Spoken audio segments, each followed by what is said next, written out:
দেখুন আমরা এসছি ঝাড়খণ্ড মহেশপুর মহানাতে। সো এটা পাকুড়ও বলা চলে, ব্লক হচ্ছে পাকুড়। এখানে আছে মা কালীর মেশিন। এখানেতে আমরা এসছিলাম মা কালীর মেশিন মেনটেনেন্সের কাজের জন্যে। তো ওনার 21 হোলের একটা মেশিন ছিল, উনি বাইরে বার করা ছিল এবং উনি চালাচ্ছিলেন না, ভয়ে চালাচ্ছিলেন না। তো মেশিনটা সাকসেস মেশিনের কোনো প্রবলেম নাই। আমি যতদূর দেখলাম মেশিনের কোনো প্রবলেম নেই। যেটা টুকটাক প্যানেল বক্সের উনি SMPS পুড়ে গেছেন, উনি ভয় পাচ্ছেন। তো ওনার একটাই প্রবলেম আছে এখানে, যেটা দেখলাম, যেটা হচ্ছে আপনার পাওয়ার আর্থিংয়ের প্রচণ্ড প্রবলেম আছে। উনি উইদাউট আর্থিং ছাড়া চালিয়েছিলেন মেশিন, তার ফলে এটা হচ্ছে। কারণ ব্যাকআপটা মারাত্মক রয়েছে। আর এটা ওনার ফার্স্ট মেশিন, উনি কিনেছিলেন ফার্স্ট মেশিন। এটা দিয়ে উনি 40 কেজির করে পাক ফেলেন। উনি নিজে বলছেন আমি 40 কেজি, এটা 14 হোলের মেশিনে 40 কেজি করে পাক ফেলেন এবং কোয়ালিটি সুপার কোয়ালিটির বাতাসা বেরোয়।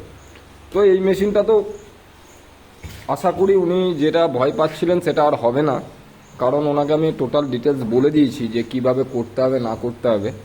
তো ওনার আর্থিংটা প্রয়োজন আছে।